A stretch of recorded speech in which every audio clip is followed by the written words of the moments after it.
What is up, guys? Today is Sunday, January 23rd, 2022, and today I decided to make a video on my opinion of top 5 cards slash players who have those cards in January of 2022 to buy. Of course, the winter transfer window is going on right now, and a ton of moves are happening, and I'll just give 5 top picks. They're not necessarily the top 5, but I mean, they're definitely part of a potential top 5 that someone might have an opinion of. And of course, some of these players might be a bit undervalued or a bit overvalued at the moment.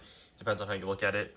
And most of the cards will come from Panini or Topps because those are the main manufacturers. And it's kind of hard to, put a solid investment on some players from a non-traditional brand. I mean, like Futero is fine and all, but mainly you gotta stick with Panini and Topps for that reason. And we'll start with my personal favorite, Jarrod Bowen. Jarrod Bowen is having a standout season right now, particularly the second half of this first half of the season. He actually has the most goal slash assists or goal involvements in the Premier League this season so far. I think he's tied at like I don't know who he's tied with, like Mason Mount, I think, or something. But regardless of that, he was definitely not expected to be at the top of that list. And Jarrod Bowen does feature in 2020/21 products, which was his rookie year. So he has an emergent insert from Panini Prism, which I have right here. That's a good one, but it is not the base. He also has the regular base, which is right here. And Prism features him pretty heavily. You have like gold vinyl here. You also have the blue shimmer first off the line. He also does have a Donruss paper rated rookie card in Chronicles from 20/21. And this one right here is a cracked ice. It's selling for $121 out of 23. So again, a bit more pricey than anyone should pay for that. But at the same time, he is on the rise and his prices are going up. He does also have an impeccable base, but impeccable is not as liquid because the print run is a lot smaller. So mainly you'll just see retail slash higher numbered parallels of his Prism base, and that's pretty standard. For example, red ice from a Target Mega Box. But one you don't see too often is his Obsidian. So right here, there's a purple etch out of 75. I do have a red flood out of 28, so this one I'm holding on for a while. So if you can come buy this, it's nice. Probably $33, still a bit more than I'd like to pay. So if you would be interested in this, just shoot the guy an offer, and maybe they'll give you a deal on that. And yeah, so that's about it for Jarrod Bowen's cards. And as long as he continues this form and everything, I think his cards will appreciate in value greatly. And also, in the very near future, he will probably be called up into the international squad for some form of debut, which would be really, really nice to see. So that is my number 1 pick. He is absolutely fantastic lately. Moving on, Conor Gallagher. It's not necessarily the biggest surprise to see Conor Gallagher up here because his season got off to a much better start than Jarrod Bowen's first half of the season. And Conor Gallagher features in Prism, Obsidian, and Chronicles pretty heavily. Chronicles, he has a certified base slash a rated rookie paper. Obsidian, he just has a base card, and he also has a base card in the 20/21 Prism Premier League set. And that's about it. So his rookie cards are already quite expensive, but these are just buy nows, keep in mind. And I think he is, I wouldn't say he's overvalued at the moment, but he definitely still has more potential to grow for sure, as he still has to prove himself for a longer term potential rather than just for the few games that he has done particularly well. Definitely more than a few games, but there's also a rookie revolution, which is pretty big if you can get in a fractal parallel, for example. Revolution's Asia only, so it's not as globally sold. And the amount of transactions in the United States or North America is a lot more limited than what it is for Chronicles, for example. So yeah, the good thing about Chronicles is that there's a decent print run, and you also get like different parallels. You have retail parallels like Purple Astro and hobby parallels. This one's a blue hollow number to 99. So I mean, $75 is fair to ask for, although realistically you probably wouldn't pay that much. And those are basically his only cards from 20/21, which is his rookie season, of course. So pretty big. And then moving on to the next one, we have Ferran Torres. He's not necessarily the youngest of stars, but at the same time, he did make the headlines by making a $55 million move to Barcelona. So he does have some nice museum hits and stuff. I'll just scroll down here. Apart from that, he also features in Finest from 20/21. Of course, not his rookie year because you don't have the rookie on it. But you do have like a very short print Orange Bubbles autograph for $140 from Chrome, which is solid. He also did feature in Merlin Chrome, which is very nice as well. And so those are the main sets you'll find him in, as well as Stadium Club Chrome and some Topps Europe exclusive smaller sets like Topps Gold. And yeah, so he has museum from the previous year as well.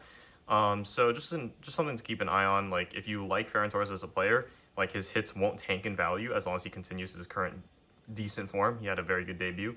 So it's definitely a solid hold with some room to grow, but definitely not to the extent of Jarrod Bowen or some younger guys. Not that Ferran Torres isn't young. And moving on to the fourth person I picked. I mean, yes, Josh Sargent was heavily overrated for a long time. And then when his prices tanked for actually a good amount of time for this entire season, he missed being called up to the national team as well. Of course, on loan at Norwich City now. So he definitely has a lot of room to grow. He did score a brace in last weekend, and his brace was absolutely fantastic. I mean, his first backheel goal was just tremendous. It was absolutely stunning. And Norwich City are currently on the rise. They're out of the relegation zone, and I think with their current form with Dean Smith, super awesome. So Sargent features a rookie logo in the 2018/19 set.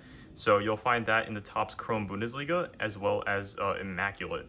And so his Topps Chrome Bundesliga rookies are selling for a good amount. I mean, a lot of them are graded, but he also does have fairly cheap autos. Like I remember his like auto out of 99 selling for like $30-$40 beforehand, but now that auto ungraded would probably be selling for twice the price as it was a couple months ago.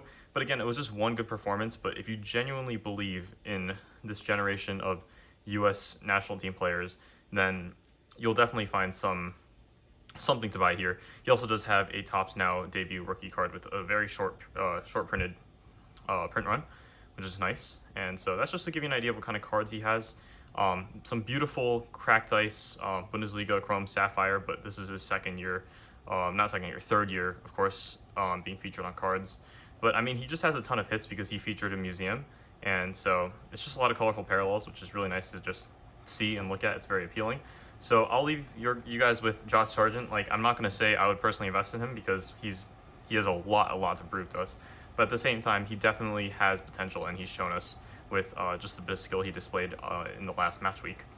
And moving on to the last one, I mean, yes, I personally think he's still great, Pepi, but he is overvalued and overrated at the moment.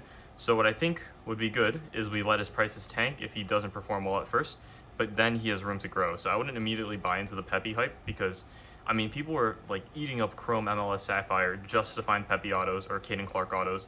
And if you didn't hit either of those, you'd lose the value of the box that you paid for.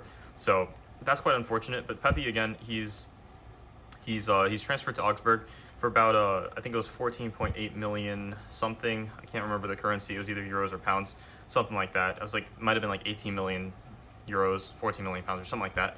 But Pepi is definitely doing decent. He hasn't found his form with the US national team yet, so that's why I think he has a ton of room to grow. But again, you guys are seeing his cards being featured more. He has Topps Now. He has Topps Chrome from two different sets, from Topps Chrome with the retro insert set and the Pitch Prodigy set, and he also has an auto, and then he also has a base, and then he also has a Sapphire parallel. And so there's just a ton of cards out there, and these are all relatively low end apart from his super short printed cards or his autograph. So this is definitely a cheaper pickup because the vast majority of his cards are quite cheap compared to, for example, Ferran Torres having a ton of hit cards like gold framed autos and patch autos and stuff like that. So if you guys do believe in Pepi, you can potentially wait a bit and see how he settles in, watch how he plays, and then make your decision. Pepi is quite an exception because he is he's one of these like price prodigies where his prices are insanely high for having absolutely done nothing. Just like how Moukoko was 16 years old and people were buying into his hype. Like you would pay more money for like a Moukoko base card than you would for a quality player's autograph. So that's just that. So yeah, those are my top 5 picks for January 2022 to keep an eye out on, not to immediately buy at the prices that you see on these eBay listings, but hopefully you guys just give you guys some thought and let me know what you guys think of my opinion as well and what you guys plan to do. So thanks for watching, guys, and I'll catch you next time. Peace.